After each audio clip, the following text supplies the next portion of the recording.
Hi hello ನಮಸ್ಕಾರ ಎಲ್ರಿಗೂ. ಪೂಜಾಕೃತಿ ಚಾನೆಲ್ಗೆ ಸ್ವಾಗತ. ನಾನು ಪೂಜಾ. ಈಗಾಗಲೇ ನಮ್ಮ ಹಲಸಿನಕಾಯಿ ಸೀಸನ್ ಶುರುವಾಗಿದೆ. ಎಳೆಯದಾದಂಥ ಹಲಸಿನಕಾಯಿ ಅಂದರೆ ಹಲಸಿನ ಗುಜ್ಜು ಅಥವಾ ಕಂದೆ ಹಾಗೂ ಬೆಳೆದಂಥ ಹಲಸಿನಕಾಯಿ ಜೊತೆಗೆ ಹಲಸಿನ ಹಣ್ಣನ್ನು ಕೂಡ ಬಳಸಿ ನಾವು ಅನೇಕ ವಿಧವಾದ ಹಲಸಿನ ತಿಂಡಿಗಳನ್ನು ಮಾಡ್ತೇವೆ.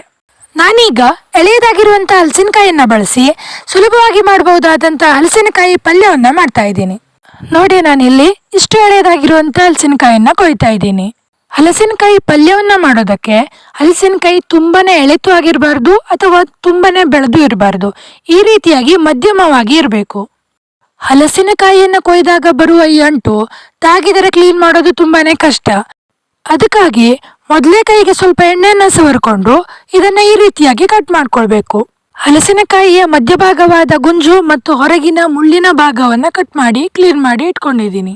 ಈಗ ಇದನ್ನ ಹೀಗೇನೆ ಬೇಯಿಸ್ಕೊಳ್ಬಹುದು, ಆದ್ರೆ ನಾನಿಲ್ಲಿ ಸ್ವಲ್ಪ ಚಿಕ್ಕದಾಗಿ ಕಟ್ ಮಾಡ್ಕೊಳ್ತಾ ಇದ್ದೀನಿ. ಇದನ್ನ ಕಟ್ ಮಾಡಿ ಬಳಸೋದು ಲೇಟ್ ಇದೆ ಅಂತಿದ್ರೆ ಇದನ್ನ ಸ್ವಲ್ಪ ನೀರಿನಲ್ಲಿ ತೆಳುವಾದ ಮಜ್ಜಿಗೆ ಅಥವಾ ಮೊಸರನ್ನ ಸ್ವಲ್ಪ ಹಾಕಿ ಅದರಲ್ಲಿ ಹಾಕಿಟ್ಟಾಗ ಇದು ಕಪ್ಪಾಗೋದಿಲ್ಲ.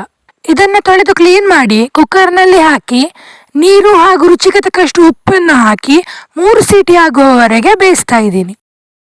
ನಿಮಗೆ ಮೃದು ಬೇಕಿದ್ರೆ ಮತ್ತು ಹೆಚ್ಚು ಬೇಯಿಸ್ಕೊಳ್ಬಹುದು. ಈಗ ಇದನ್ನ ಬೇಯಿಸ್ಕೊಂಡು ನೀರನ್ನ ಸೋಸ್ಕೊಂಡು ತಂದಿದ್ದೀನಿ.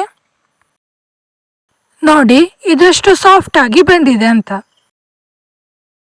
ಇದು ಸ್ವಲ್ಪ ತಣ್ಣಗಾದ ನಂತರ ಇದನ್ನ ಬಿಡಿಬಿಡಿಯಾಗಿ ಈ ರೀತಿಯಾಗಿ ಕೈಯಿಂದ ಬಿಡಿಸ್ತಾ ಇದ್ದೀನಿ. ಈ ರೀತಿಯಾಗಿ ಎಲ್ಲವನ್ನ ರೆಡಿ ಮಾಡಿ ಇಟ್ಕೊಂಡಿದ್ದೀನಿ.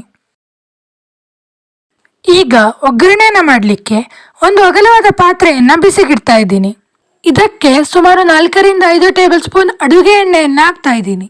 ಇಲ್ಲಿ ಕೊಬ್ಬರಿ ಎಣ್ಣೆಯನ್ನು ಸಹ ಬಳಸಬಹುದು.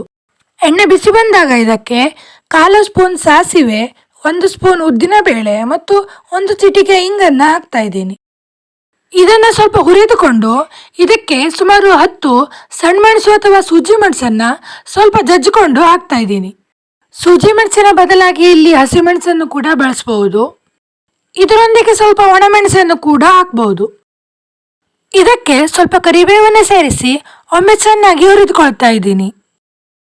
ಇದಕ್ಕೆ 1/4 ಸ್ಪೂನ್ ಅರಿಶಿಣವನ್ನ ಹಾಕ್ತಾ ಇದ್ದೀನಿ. ಇದನ್ನೊಮ್ಮೆ ಮಿಕ್ಸ್ ಮಾಡಿಕೊಂಡು ಇದಕ್ಕೆ ಕಟ್ ಮಾಡಿ ಇಟ್ಕೊಂಡಿರುವಂತ ಈರುಳ್ಳಿಯನ್ನು ಹಾಕ್ತಾ ಇದ್ದೀನಿ. ಈರುಳ್ಳಿಯನ್ನು ಒಮ್ಮೆ ಚೆನ್ನಾಗಿ ಹುರಿದುಕೊಂಡು ಈ ರೀತಿಯಾಗಿ ಸಾಫ್ಟ್ ಆಗಿ ಗೋಲ್ಡನ್ ಕಲರ್ ಬಂದಾಗ ಇದಕ್ಕೆ ಬೇಯಿಸಿ ರೆಡಿ ಮಾಡಿ ಇಟ್ಕೊಂಡಿರುವಂತಹ ಹಲಸಿನ ಗುಜ್ಜೆಯನ್ನ ಹಾಕ್ತಾ ಇದ್ದೀನಿ. ಇದನ್ನ ಒಮ್ಮೆ ಚೆನ್ನಾಗಿ ಮಿಕ್ಸ್ ಮಾಡ್ಕೊಳ್ತಾ ಇದ್ದೀನಿ.